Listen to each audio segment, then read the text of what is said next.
On tonight's show, Dallas is sailing with Ellen MacArthur. Good job they got me here, that's all I can say. I'm on the hunt for our earliest talking ancestors. The problem is, we still don't know what language was actually first used for.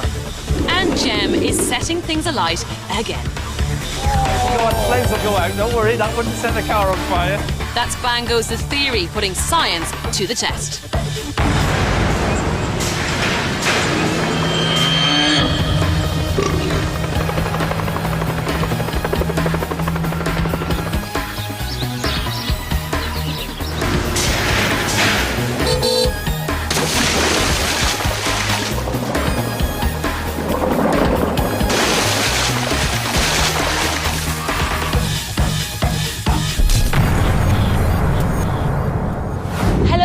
Welcome to Bang Goes the Theory. Now, first up, something I'm a big fan of myself, a good natter. And in evolutionary terms, it's actually an extremely recent development. So, I decided to find out how we first got the gift of the gab.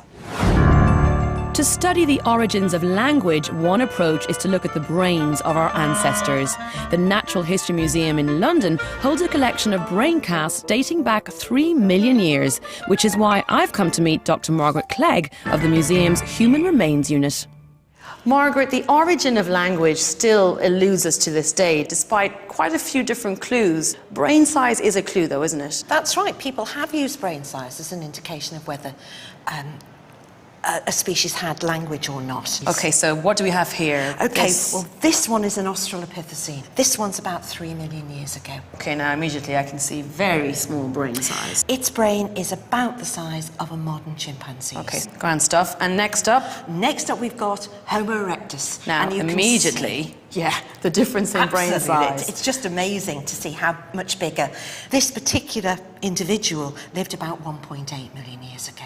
Okay. So we can see that already by that time, we've got an increase in brain size. Oh, wonderful. Leading us nicely to Neanderthals. This is the Neanderthals. Now, the Neanderthals are around 350,000 years ago, and you can see just how much bigger that brain is. Bigger brain, and then I'm taking it, this is us?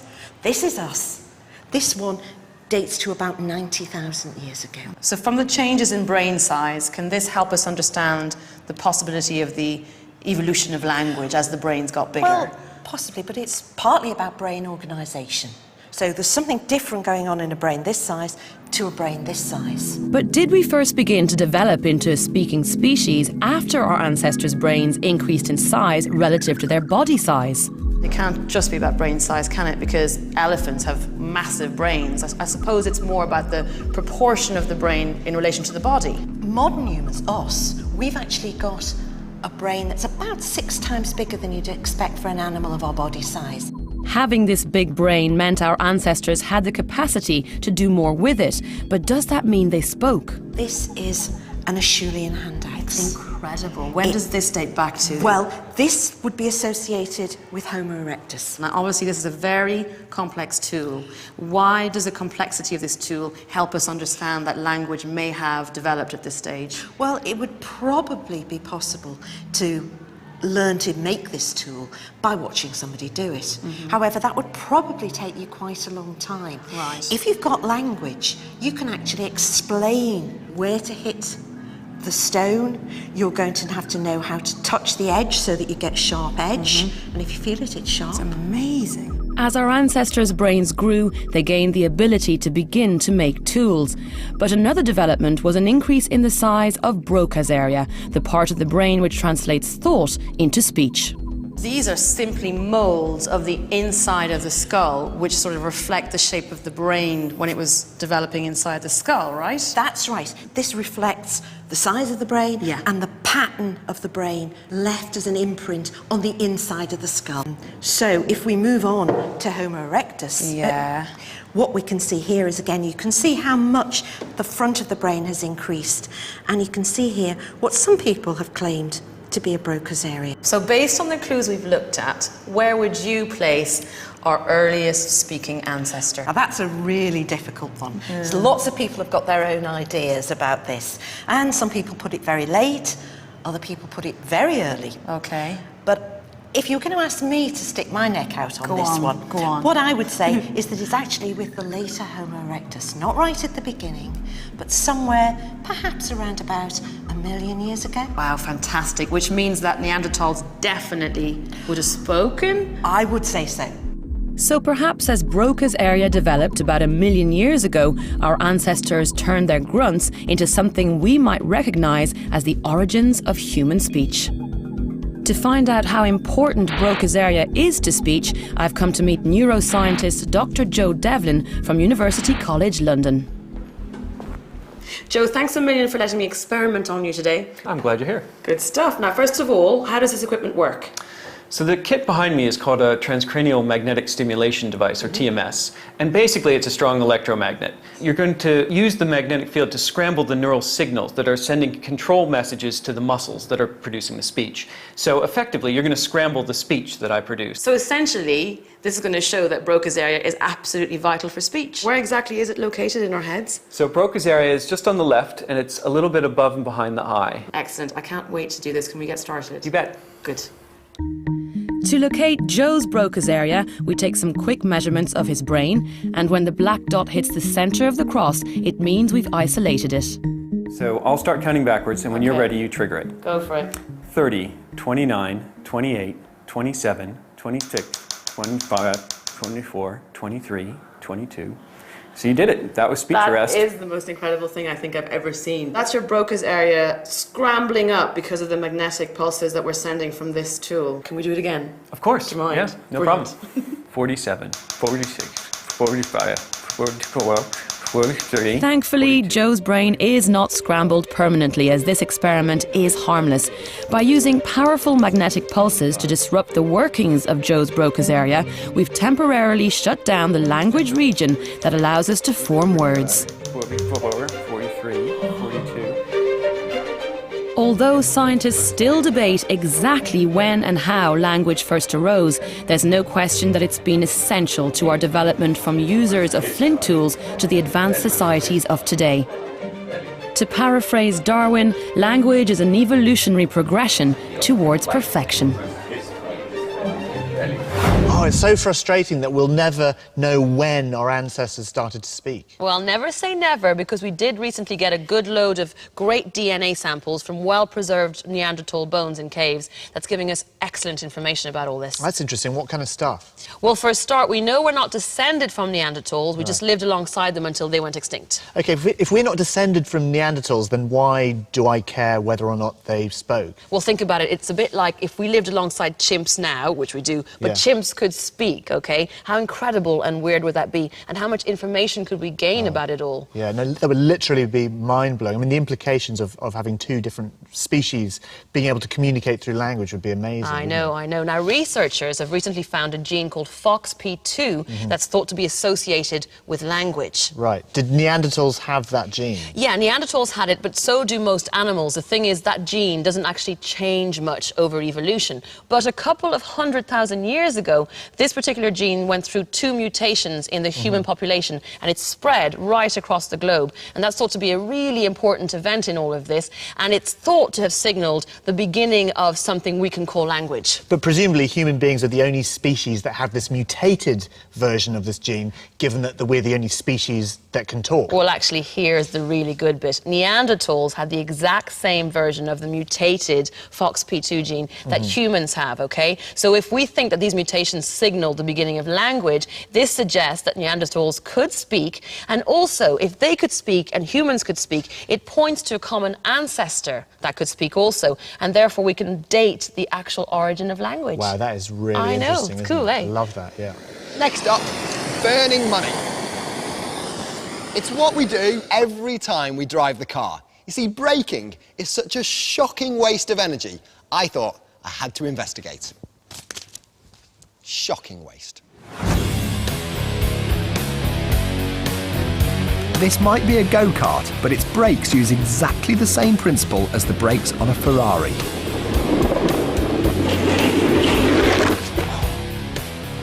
Put two surfaces in contact so they slide against each other, and it creates a force that works against the movement.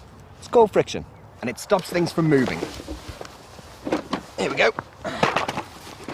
there's the movement. There's the friction. Now that friction turns the movement energy into heat. With me going down the hill, there was enough movement energy to actually burn the wood. So if a go-kart can create that sort of heat, what happens when you go a bit faster?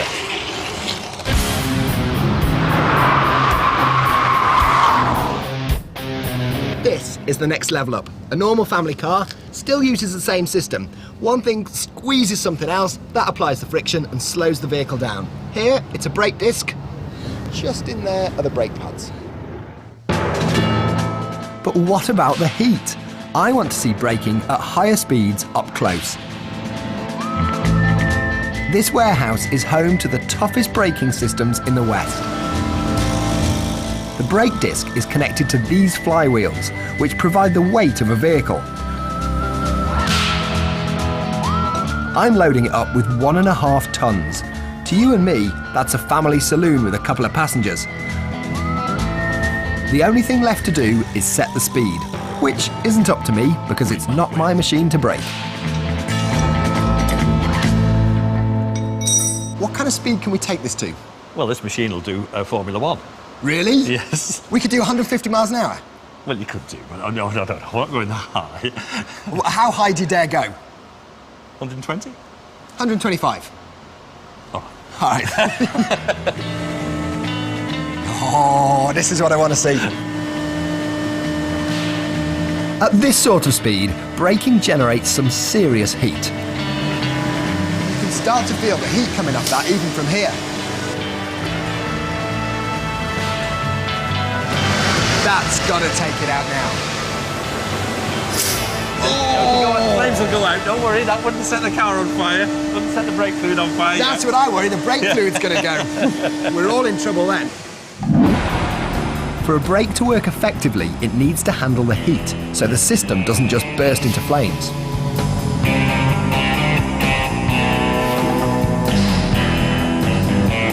That's why manufacturers spend millions trying to make sure that slamming your foot on the brakes doesn't result in a call to the fire brigade. And this is where their designs are put to the test. This wind tunnel is used for testing the cooling systems of cars. The air is being pulled through here at about 25 miles an hour. We can't see it, so we use this smoke to see exactly where it's going. If I pull this down, you'll see the air gets sucked under the car and blown out through the brake disc. That's what keeps the brake disc cool.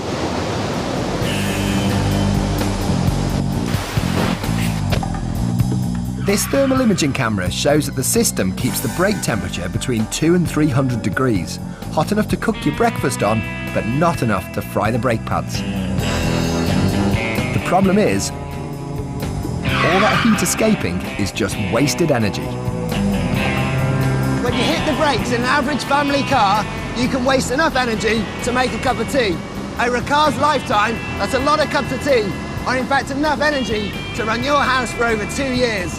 If we can just recoup a fraction of that energy, it's got to be a good thing.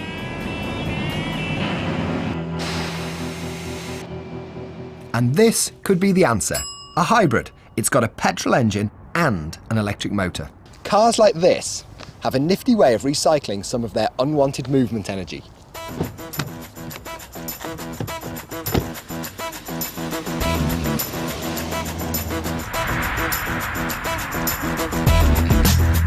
Instead of creating a lot of waste heat, this little number turns some of that movement energy into electricity. Right now, according to my little readout here, the engine is powering the wheels, just in the normal way. And then, when I stick on the brakes like this, the wheels are now generating electricity here, which gets fed back in the battery. So I can use it for accelerating all over again. The technology here isn't the whole answer to global warming, but using your brakes to create electricity has to be better than just turning useful movement into nothing but hot air. The more observant of you may have noticed in Jem's film there about braking, the big wind fans in the background there seem to start spinning the opposite direction. Bit odd. What's going on? Absolutely. How does that work? Sounds like a bit of a Dr. Yang question, doesn't it, lads? Yes. So we sent our pocket-sized units out onto the streets to explain this wonderful optical illusion.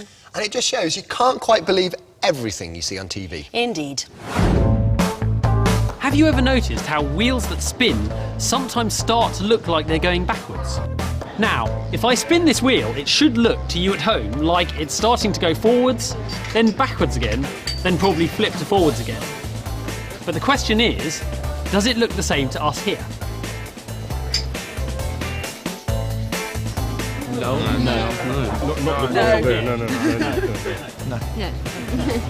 But if we look at it on a TV screen, we should start to see the effect almost immediately. It's going backwards. That is going backwards. Yeah. And you probably start going forwards again.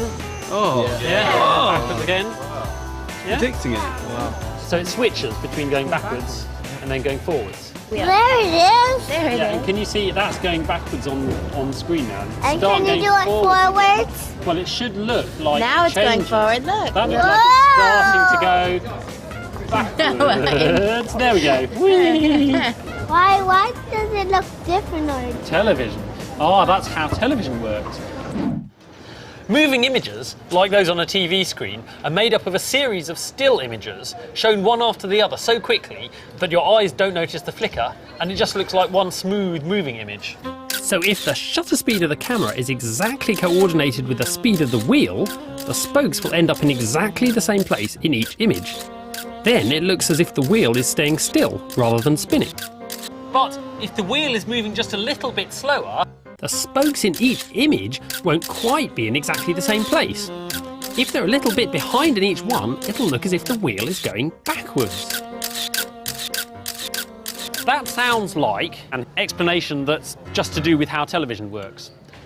Do you think we'll be able to see it in real life? Well, have a look. Initially, you can't, but with time, your brain may start playing tricks on you. No. You have to stare at it for some time, but according to recent research, you should be able to see the effect eventually. It seems like we have two motion detectors in our brain, one detecting movement to the left and one detecting movement to the right. Now, both of those are set off by a spinning wheel a bit because of all the spokes moving around the place. But at the start, the correct one is stronger. Then it gets tired and the other one takes over, and so we see the direction reversing. At last, after a couple of minutes, people start to see it. For me, it's going back. Yeah. Right, okay. I'm still not seeing. No, it's much more difficult. Did anyone else see that? Yeah, it started going backwards and then it was going forwards again. Right.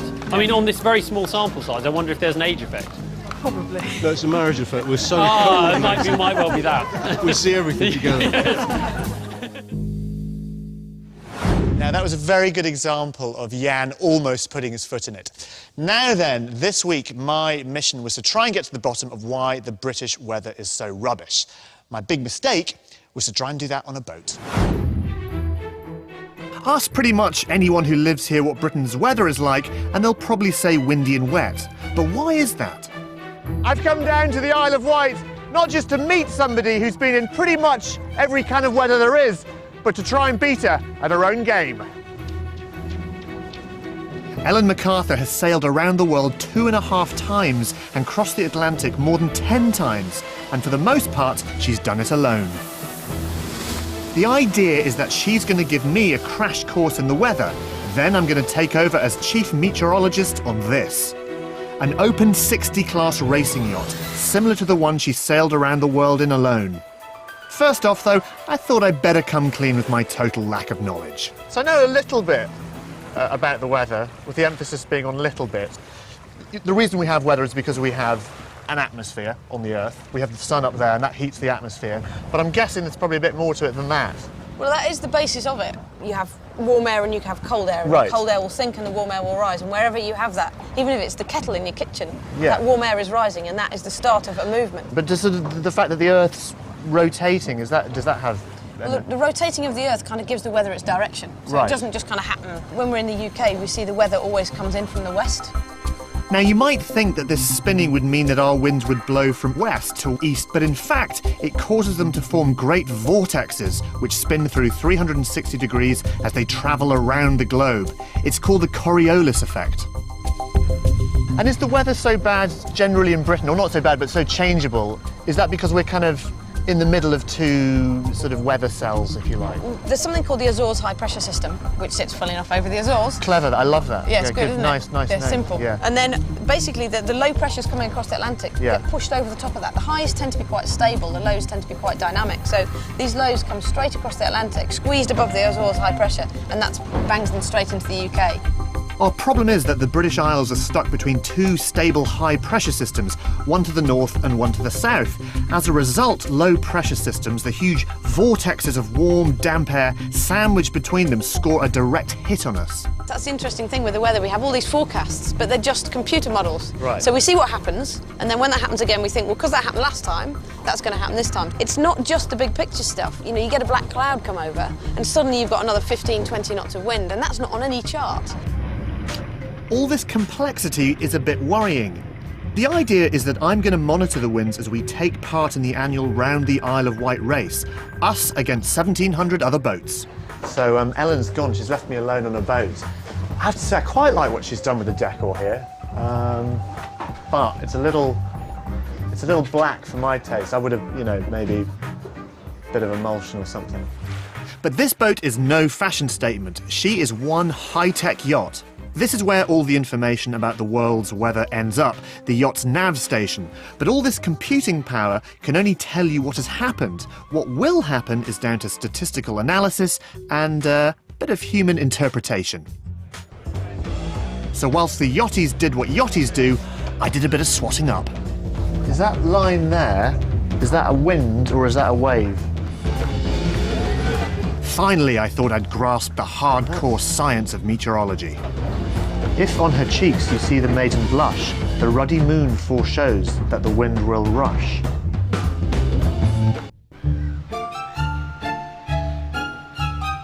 Next morning, 1,700 yachts and their crews made for the start line, jostling for position. It's just gone 6 o'clock. I've been up quite a lot of the night swatting up with my weather book. But we're now starting off for the race. You can see all the other boats now heading to the start line. It's a little bit cloudy, but there's a bit of wind.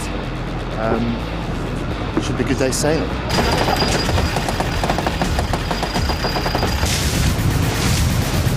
Good job they got me here. That's all I can say. According to the weather info, we're in a classic low-pressure system, a vortex of rising warm air sandwiched between the Azores and Greenland highs. If my first stab at forecasting works out, as it moves westwards, we should encounter stronger winds. And, as I predicted, soon after the start, things hotted up. We're actually sailing into the wind, so we've got to do this zigzaggy motion called tacking. There we go, and you can see as we about the whole boat shifting over this way. Let's see where we are now. You can actually see our position. We've got sat-nav here, so you can see our position, this red line here. There's so much movement. Luckily, everything's made of carbon fibre, which is a very strong, very light material. Even the bucket, which I could very possibly be sick into, is made of carbon fibre.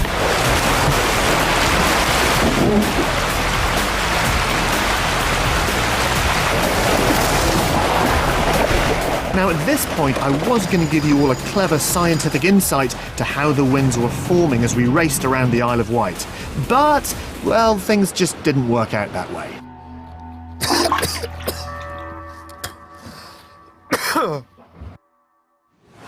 I can't believe you actually get that sick. That's terrible. She was lucky to have me on that boat.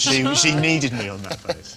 I'm really bad. Sorry about that. No, I'd have loved to have seen even more intense weather. I know. I was really looking forward to like hailstones the size of golf balls and hurricanes and tornadoes. Would you have been able to cope with it though? A mild swell set me over the edge. I have to say, that was appalling. Bless Sorry. you. To try and make up for it, Dallas, I've managed to bring a small amount of lightning into the studio Thank for you. goodness for Jem. That is That's very all I can sweet of say. you. Now, call me crazy, but does that have anything to do with it? Yes, exactly to do with it. This is a Wimshurst machine I've been working on. Now, these things generate phenomenal amounts of static charge. That's because Katie from Bristol, she emailed in asking, how is lightning formed? See, that's a bit of an unknown still, isn't it, It is, really? yeah. Yeah, there's no kind of definite conclusive research. There's a whole load of people that think a whole load of things, but there's some stuff that we do know about lightning. We do, and I know a fact, actually. Go on, then. 3 billion lightning strikes hit the Earth every single year. That's a lot. That is a lot of lightning. Yeah, okay. Now, I'll give you the gist of the lightning story so far. Come with me, Liz. Oh, why me? Because you'll be good at this. I'm going to keep my distance over when here. ice crystals are formed in clouds, the ice crystals get blown up and down, and as they knock against each other, they start generating a static charge, like rubbing your hair with a balloon. As they rub against each other, charge is generated. Yeah. Okay? Now, in a cloud, this static charge gets so immensely high that it becomes able, eventually, to break down the air between the cloud and the Earth in an enormous spark, lightning. Now, this is not dissimilar. A massive charge is being built on this. Okay. Massive charge here. When it gets big enough, Wow. lightning. Okay? That is incredible. It looks amazing. Like I said, frighteningly powerful and just like lightning. It looks a bit angry, doesn't it? Like I said, it is a vicious amount of electricity. Do you know what? I can feel the charge pulling the hairs on my arm just standing here. But I can show you something even better and even rarer. Okay. Dallas, can you dim the lights? Yeah. OK, shall we close the shutters and kill the lights, please? Perfect. Liz, can I show you one more beautiful effect of lightning? Oh, what now? Come this way. Come. Just seeing that, I don't think I want to play any more with electricity or It is a lightning. bit fierce and it's genuinely dangerous, but you'll be fine. Now, move your fingers close in. Okay. Not too close, gently does it. Okay. Right, what are you getting there? Ooh! Ah! Okay, now what you're getting there is what's known as a coronal discharge, okay? Yeah. Now, or an effect known as St. Elmo's fire. And what it is sometimes just prior to a lightning strike, things on Earth can get so charged up that the charge streaming off the structure is enough to excite the air molecules around it to the extent they glow. And if you ever see a glowing structure like that, run for your life. Yeah, it trust means me. that lightning is imminent. That doesn't feel too And you are proper brave, Liz. Aww. If you were to stray any distance down there, you would get a massive belt. I must say, that looks absolutely beautiful, Yeah, coming out of your fingers. And that is St. Elmo's fire. Now, in nature, it's extremely rare and amazingly beautiful. And on that electrifying note, it's time for us to go for this week, but we'll see you soon. Shall we say goodbye? Yes. Bye. Bye.